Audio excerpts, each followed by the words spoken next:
Hey guys, तो आज हम लोग कैप्टन मार्वल के अपडेटेड ओरिजिन के बारे में बात करेंगे। यहाँ पर अपडेटेड ओरिजिन से मतलब है कि आज तक आप लोगों ने जितने भी कैप्टन मार्वल के ओरिजिन जो कि आप लोगों ने कॉमिक्स में सुना था उसके ऊपर एक नया अपडेट आया है। और ये अपडेट भले ही कॉमिक्स में आया हो, बट मुझे ऐसा लगता है कि शायद MCU में दिखाए जाने वाले कैप्टन मार्वल की ओरिजिन भी यही हो सकती है। मैंने अपने पुराने वीडियो जिससे मैंने 19 सितंबर को डाला था कैप्टन मार्वल के ट्रेलर ब्रेकडाउन में, उसमें दो ओरिजिन्स को ऑप्शन आउट किया था।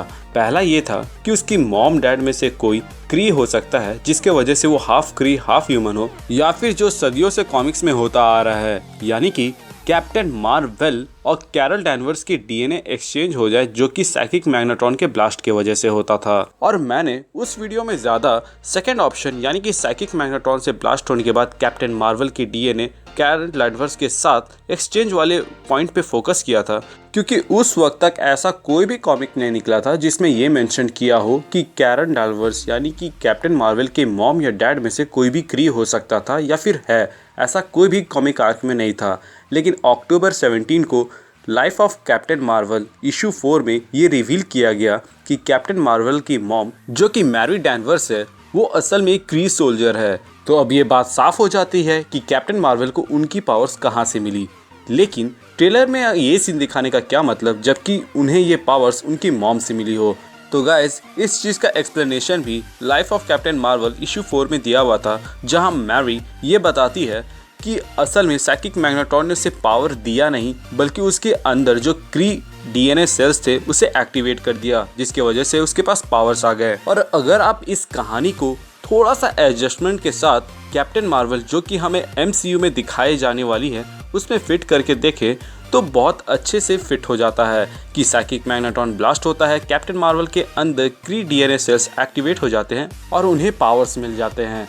क्योंकि अभी तक हम लोगों को कैप्टन मार्वल के कास्टिंग और कहीं से भी ये कंफर्मेशन नहीं मिला है कि कैप्टन मार्वल नाम का कोई कैरेक्टर कैप्टन मार्वल मूवी में होगा या नहीं। पहले जूड लॉ को कैप्टन मार्वल माना जा रहा था, लेकिन फिर बाद में उन्होंने इंटरव्यूज़ में इस चीज़ को एक्सेप्ट करने से इनकार कर दिया। उन्होंने ये भी नहीं कहा कि वो कैप्टन मार्वल का रोल कर रहे हैं या नहीं। वहीं बाकी सब कैरेक्टर्स के बारे में जहां पर एंटरटेनमेंट वीकली में सब कुछ क्लियरली दिया हुआ था, वहीं इस कैरेक्टर के बारे में कुछ भी नहीं बताया गया था। तो एक ऐसा कैप्टन मार्वल की ओरिजिन स्टोरी जहां कैप्टन मार्वल का जिक्र ही ना हो, वो एक्यूरेटली इसी कॉमिक ओरिजिन से फिट होती है। कैप्टन मार्वल की मूवी में क्या होगा ये तो हमें अगले साल पता चल ही जाएगा।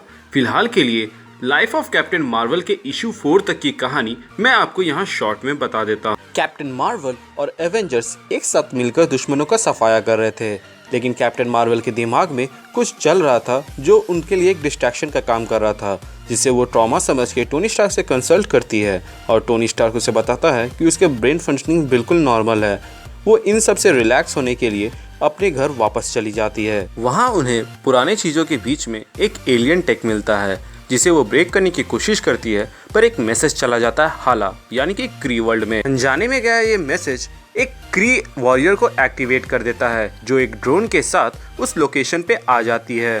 उसके बाद हम देखते हैं कि एक ड्रोन और एक क्री वॉरियर अटैक करते हैं कैप्टन मार्वल के ऊपर, लेकिन फिर इस बात का खुलासा होता है कि वो कैप्टन मार्वल के पीछे नहीं बल्कि कैप्टन मार्वल की मॉम मैरी डैनवर्स के पीछे है। और इसी वक्त हमें ये पता चलता है कि वो असल में एक ह्यूमन नहीं बल्कि एक क्री वॉरियर है। मैरी डैनवर्स उस क्री वॉरियर को ठिकाने लगा के वापस कैरल डैनवर्स से आकर यानी कि कैप्टन मार्वल के पास आकर उसे सारी बात बताती है। वो बताती है कि वो एक क्री वॉरियर है और उसे यहाँ एक मकसद से भेजा गया था, लेकिन वो उसके डैड से प्यार कर बैठी और उसके बाद वो इन सब से दूरी बनाकर यहाँ पर अपना फैमिली बसा लिया। आगे वो ये भी बताती है कि कैरल डैनवर्स को उनकी पावर कैप्टन मार्वल से नहीं बल्कि उसकी वजह से मिली है। असल में साइकिक मैग्नेट्रॉन ने उसके DNA को स्क्रैम्बल या एक्सचेंज नहीं किया था।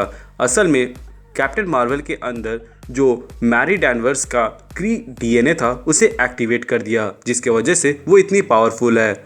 इसी बातचीत के दौरान हम देखते हैं कि जिस क्री वॉरियर को मैरी ने ठिकाने लगाया था वो उसके बेटे यानी कि जो को हिरासत में ले लेती है और इसी में इशू खत्म हो जाता है। इसका आखिरी इशू अगले साल शायद आने वाला है जो कि life of Captain Marvel issue 5 होगा।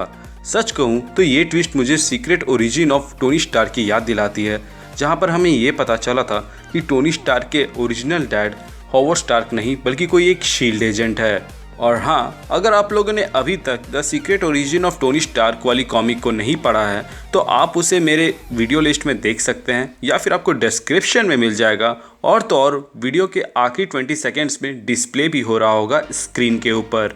ऐसे ही अमेजिंग फैक्ट्स और ऑसम कंटेंट्स जो आपको मेरे प्लेलिस्ट में दिख जाएंगे के लिए मेरे चैनल को सब्सक्राइब करना ना भूले। और अगर आप मेरे सब्सक्राइबर पहले से हैं तब तो आपको मालूम ही होगा कि हम सब हीरोज हैं और हम सब कीप मूविंग फॉरवर्ड और नेवर गिव अप का मोटो को फॉलो करते हैं। लोगों की मदद करें, खुश रहें, अपना ख्याल रखें और मुझे अगले वीडियो तक की इजाज़त दें। Thank you for watching, stay tuned.